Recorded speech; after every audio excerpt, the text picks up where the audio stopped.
Alright, let's just get right into this. I think I think this video should be good.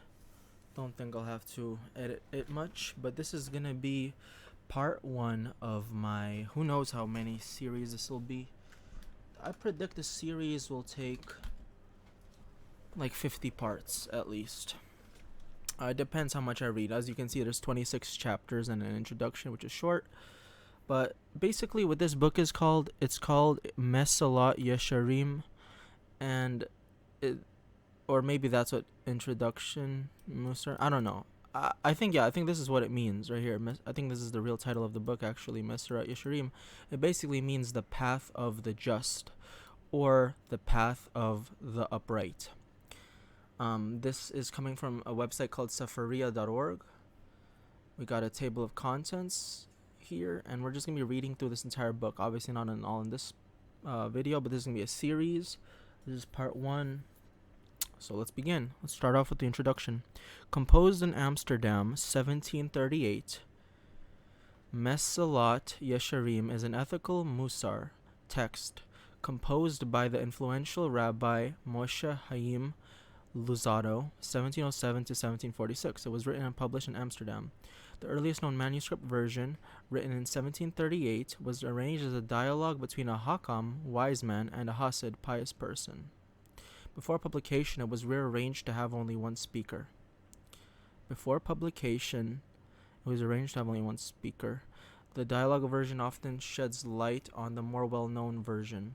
Mesalat Yesharim is probably Luzzatto's most influential work, widely learned in virtually every yeshiva since formal study of Musar text was introduced to the yeshiva curriculum by the Musar movement of Rabbi Yisrael Salanter. The aim is the perfection of character. Within each step, Luzzatto explains the step itself, its elements, how it can be acquired, and what it might detract from its acquisition. I'm going to try to read this book very carefully, by the way.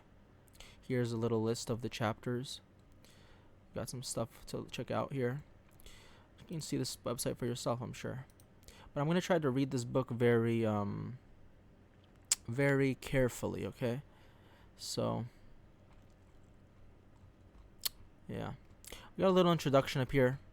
That was just the summary. This is the introduction, and obviously it'll change up here as I go down. You'll see it as we go from the introduction into chapter 1. No, I'm already at chapter 2 there. But as we go up to chapter 1, it'll be there. All 26 or 8, was it? I forgot. Well, let's just begin, alright? Let's start with the introduction off the top. The writer says, I have composed this work not to teach people what they do not know, but to remind them of what they already know, and which is very familiar to them. For you will find in most of my words only things which most people already know and do not have any doubt about.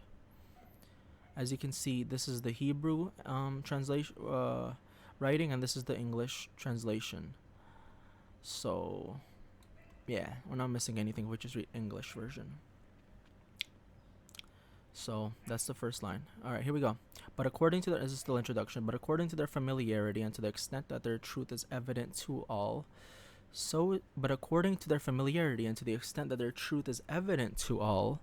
so too is their neglect very prevalent and forgetfulness of them very great.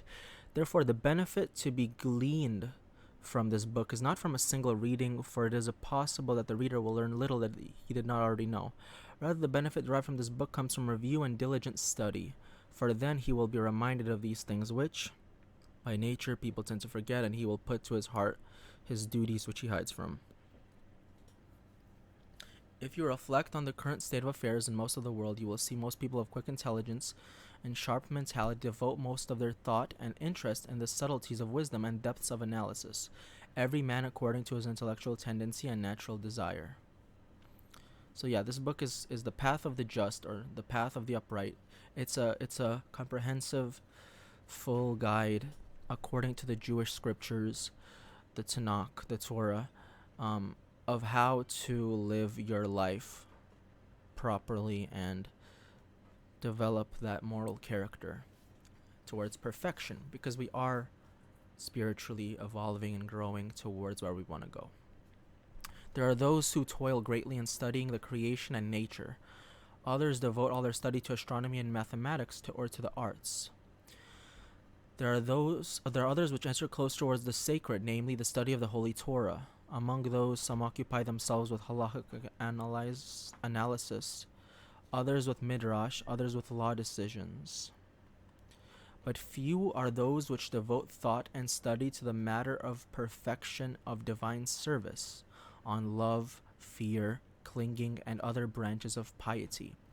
This actually is something that I'm very interested in. Out of all the stuff, I mean, I'm interested in like the heavens and how the soul works, where it goes after it dies, but like I more than anything want to know in my very essence what I have to do in life. How do I live the right way?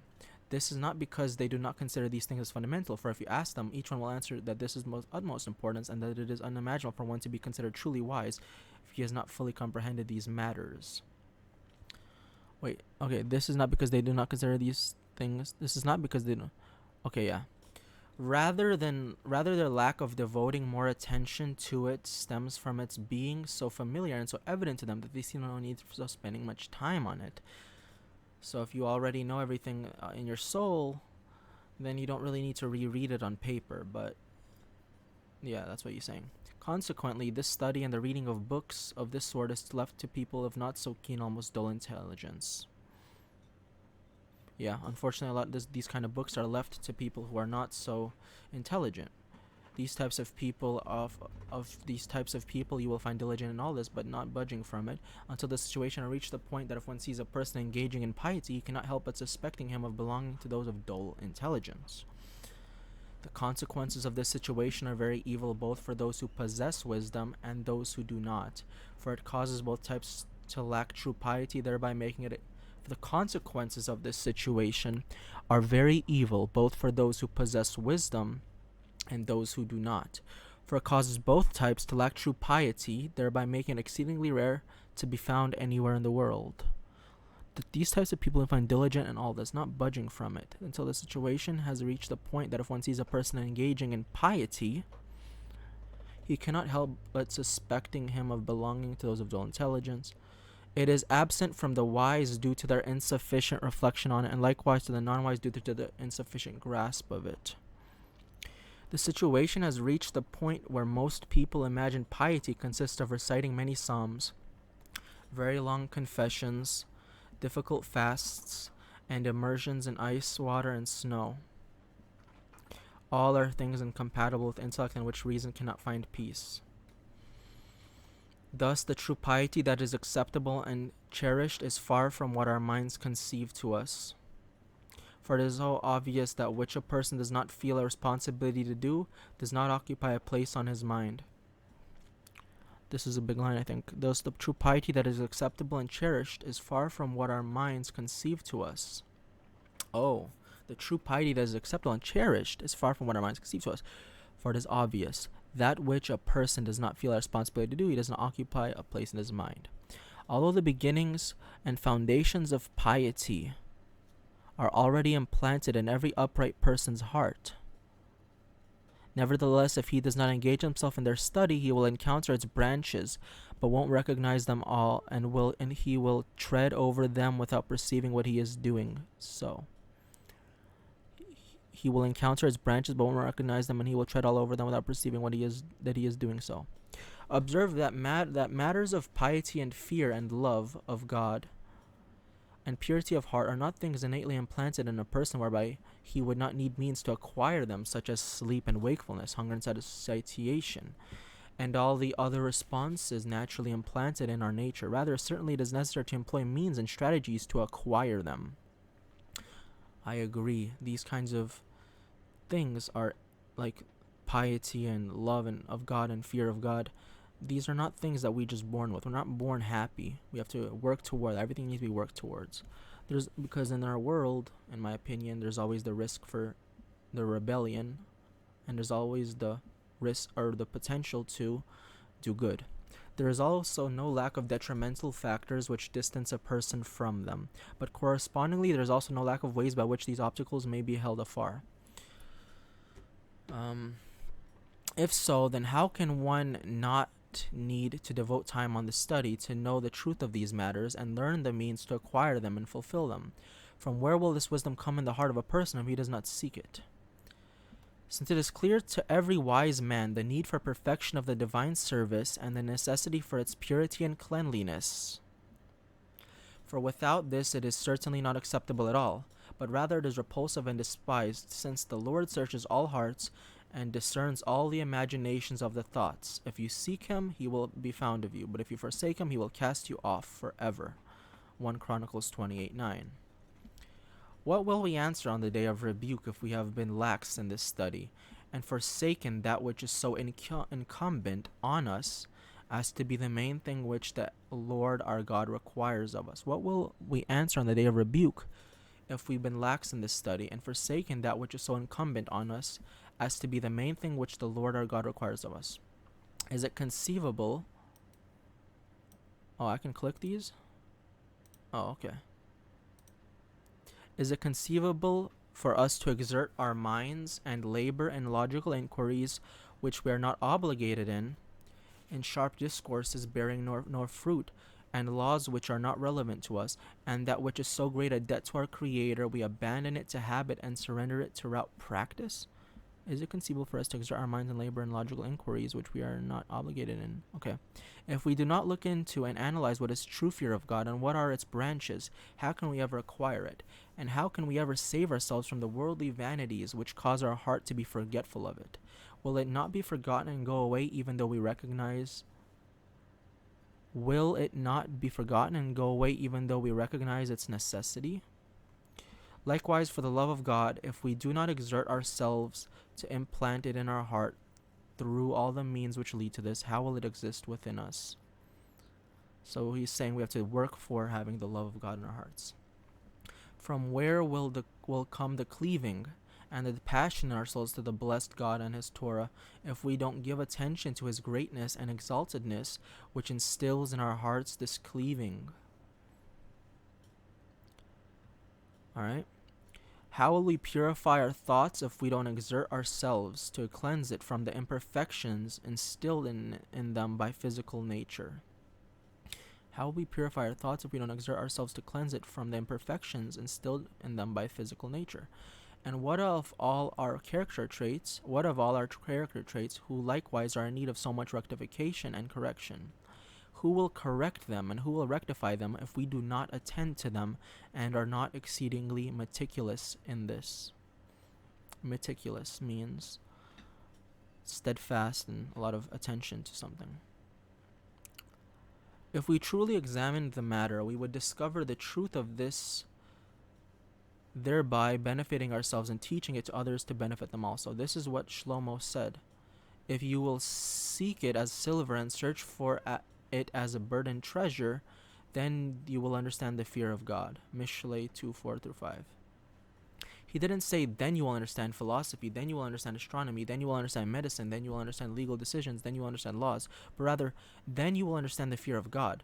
Behold, from here, that to understand the fear of God, one must seek it like silver and search for it like buried treasure. Is it sufficient, then, what we have been taught by our forefathers and what is similar to every observant person in a general sense?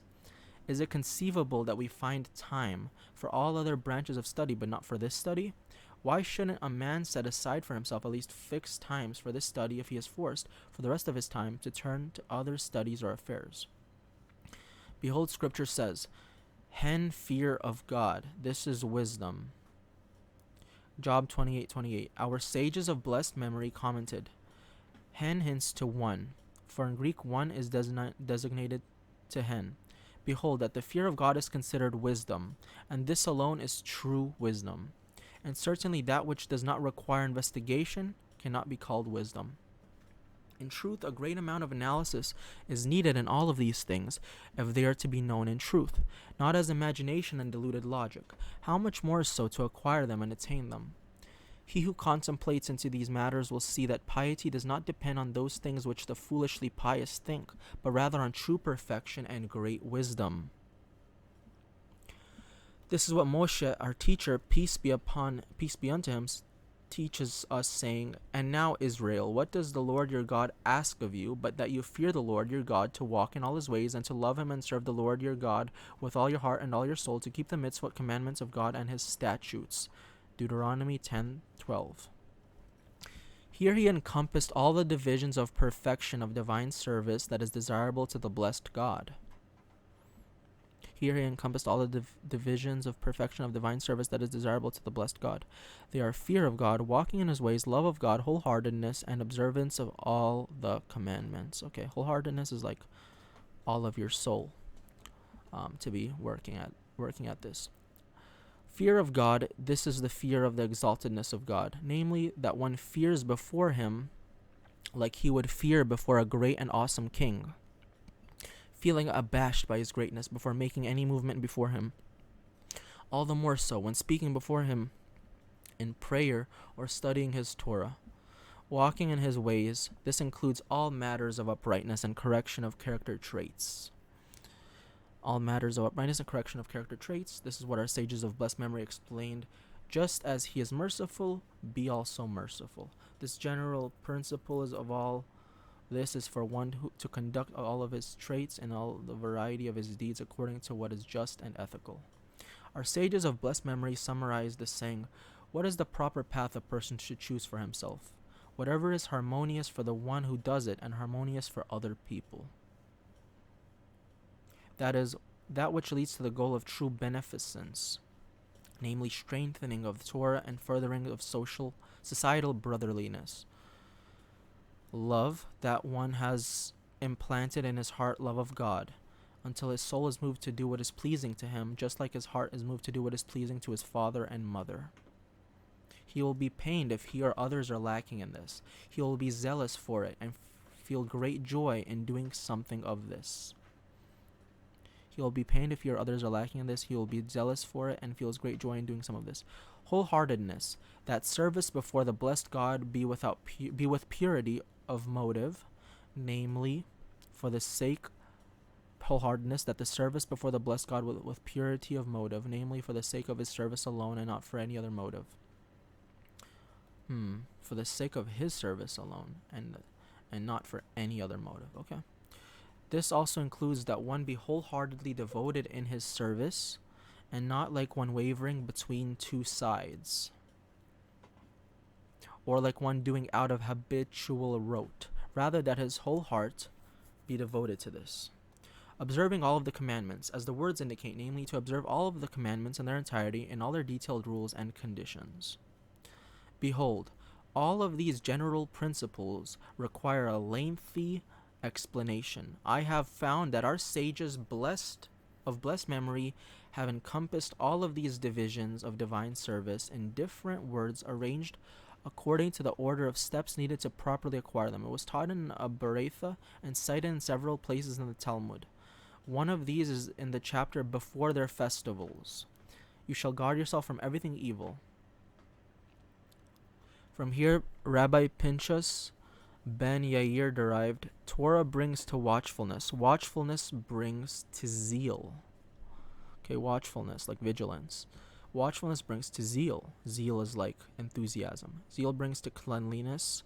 Cleanliness brings to separation. Separation brings to purity. Purity brings to piety. Piety brings to humility. Humility brings to fear of sin. Fear of sin brings to holiness. Holiness brings to the Holy Spirit. And the Holy Spirit brings to the revival of the dead. On the basis of this Bereitha, I have undertaken to compose this work, to teach myself and to remind others the conditions of perfect service according to their proper levels. I will clarify the nature of each one of them, its divisions and details, the way to acquire it, its detrimental factors, and the way to guard against them, so that I and whoever else finds it pleasing may read it in order to learn to fear the Lord our God, and not forget our duty to him. What the natural physicality exerts itself to remove from our hearts, the reading and reflecting will remind us and awaken us to that which we have been commanded. May God be our trust and keep our feet from stumbling, Proverbs 3:26, and may there be fulfilled in us the request of the psalmist, beloved of his God. Teach me your ways, O God. I shall walk in your truth. Make one my heart to fear your name. Psalm 86:11. I decided that I'm gonna end this video here. I really like the way this book is written, translation-wise. I'm really kind of resonating with it. The words kind of, the language of the text sounds really good to me. I understand it quite well. Sometimes with books I don't really get that. With this particular writing, I understand it quite well. So I decided I'm gonna do introduction will be a video, chapter 1 will be a video, chapter 2 will be a video. Every single chapter from here on out will be its own video. That way it'll be more organized. So that's gonna be it for the introduction. See you in the next video. See you in chapter 1.